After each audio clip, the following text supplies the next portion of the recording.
This is a story about never giving up, a story of giants.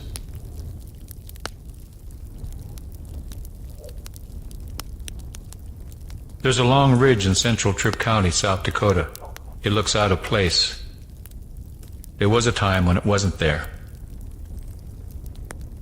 They say it was a summer of storms when Red Calf's people were camped south of the Great Muddy, now known as the Missouri River.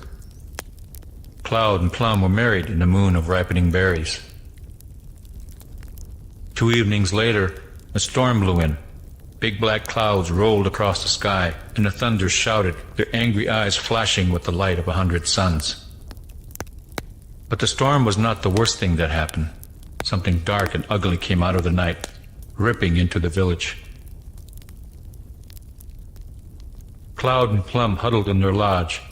From the darkness they heard cries of terror. Women and children screamed. Something ripped into their lodge, a mountainous black figure. It was Ea the giant, with the strength of 1,000 men, blackest of hearts, and a bottomless hunger. A hand larger than a grown man snatched Plum away from Cloud and tossed her into a mouth like a large hole in the ground, and she was gone. Ea tore apart the village to satisfy his hunger. No one could stop him. He grabbed girls and young women and tossed them into his wide, slobbering mouth.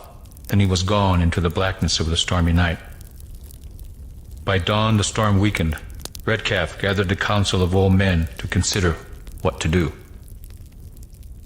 It was no use to do anything, some said. Ea is too big and powerful. Move the village and hope he doesn't return, some advised. Cloud didn't intend to make the move. He was angry and announced he would gather his weapons and strike out after Ea. 7 others joined him. 8 young men headed east, armed with lances, knives, and bows and arrows. Ea's trail was easy to follow. His footprints were so deep, rainwater collected in them. They found him asleep on a hillside. He was an ugly beast, naked and unwashed, twigs and branches caught in his long, tangled hair. Cloud and the others had never seen Ea. They knew him as an imaginary creature in the stories told by the old ones. Now there he was, bigger than any living thing. Inside his stomach were Plum and the other girls.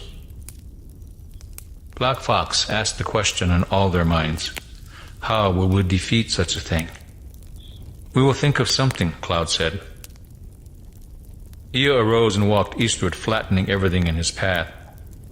They followed until the giant stopped at dusk to sleep in a gully. The young men made camp, and Cloud suddenly thought of an idea to kill him. We will trap him, he announced. He has a weakness. He is always hungry.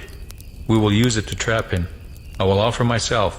I will get him to chase me, and I will lead him into the trap, a hole in the ground that we will dig. Through the night they talked. 6 would dig a hole while Cloud and 1 other would decoy Ea to the trap. The place for the trap was a dry creek where the ground was sand and easy to dig. They made stone axes. The digging started and Cloud and Yellowhawk left to find the giant. They would keep him decoyed. When the signal fire was lit, they would know the trap was ready. Then they would lead him to it. They found him easily, for Ea never bathed and could be located at great distances when the wind was right. The others dug and dug. Dirt piled up on each side of the trench as they dug deeper and deeper. Days and nights passed. The diggers worked without rest. Out on the prairie, Ea set out with long strides. Cloud and Yellowhawk ran to keep pace. All went well until Ea spotted them. With a yell of surprise and anger, he stumbled after them. The ground shook. Ea's feet were like boulders crashing to the earth, yet they were able to stay away from him. It was a dangerous game, and Cloud and Yellowhawk grew tired because they could not rest. Back to the west, the trench was growing deeper and deeper. The others worked their fingers bloody. The thought of their women inside the ugly giant's stomach was enough to make them work harder. The trench was as deep as 5 men standing on top of one another. It was finished. It was time to signal Cloud and Yellowhawk. The diggers gathered driftwood and dried brush to cover the trench. Then another pile of wood was set on fire. Cloud and Yellowhawk saw the fire in the distance. The others had finished the trap. Now Cloud would have to lead the giant. He prayed and made offerings, and went after the angry and dangerous Ea. It was easy to get him to follow, but to stay alive, Cloud had to keep out of the giant's long reach. The chase continued through the day, and Cloud was tiring. He led Ea across the prairie and toward the trench. The others saw Ea approaching and hid. If Ea fell into the trench, they had to collapse the mounds of earth into the hole. Closer Ea came, looming larger and larger. They saw a man running before him. It was Cloud, stumbling badly. Soaked in sweat, he ran only on sheer willpower. He fell many times and fought mightily to stand and push on. On a grassy slope, Cloud lost his footing and slid. Ea's hand came down like a falling tree. Cloud rolled and barely avoided being flattened. But he had no more strength. He was too exhausted to be afraid. He had given everything he had and could do no more. Closing his eyes, he waited for Ea to crush the life out of him. But somewhere deep inside, he found a pebble of strength, one last spark of hope to save Plum and the other women. With a bellow of rage, he rolled away from Ea's outstretched fingers and leaped to his feet. The ground shook under Ea as Cloud ran for the trench. Behind him, Ea's mouth was curled into a snarl, his yellow teeth bared and his long black hair swirling like black smoke. Cloud reached the trench and was halfway across when he heard a shout of triumph, and Ea's cry of surprise, and a loud cracking. Ea followed Cloud and broke through the trench covering. It was far too heavy, and he went down into the trench. Ea fell to the bottom, caught firmly in the hole. Dust billowed upward as he struggled, filling the air with his deafening yells of rage. The others collapsed the dirt down into the trench. Ea's yells turned to whimpers. His arm reached up, one hand clawed at the edge of the hole, but he could not free himself. Ea struggled with all his might, coughing as dirt covered his head. His struggles weakened, and he coughed no more. A silence fell over the land.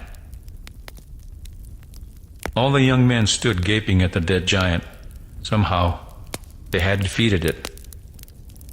Cloud jumped into the trench and sliced open Ea's stomach. Foul air and a green-yellow slime leaked out. He reached in and pulled out the body of a girl more dead than alive. With a yell, the other young men jumped into the pit as Cloud enlarged the opening and found more bodies. All the young women and girls were barely alive. The young men pulled them out of the giant's stomach and took them to the nearby stream. In its cool waters, they were gently revived and cleaned. The young men filled in the hole to cover Ea's body, and the dirt piled higher and higher until it became a long ridge. In time, grass and cactus grew on it. Cloud and Plum grew old together. They raised 2 children along the way and heard the laughter of several grandchildren.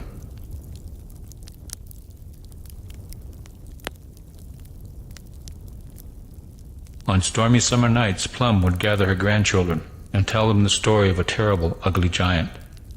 The little ones would ask Grandma Plum if giants were real, and she would only smile.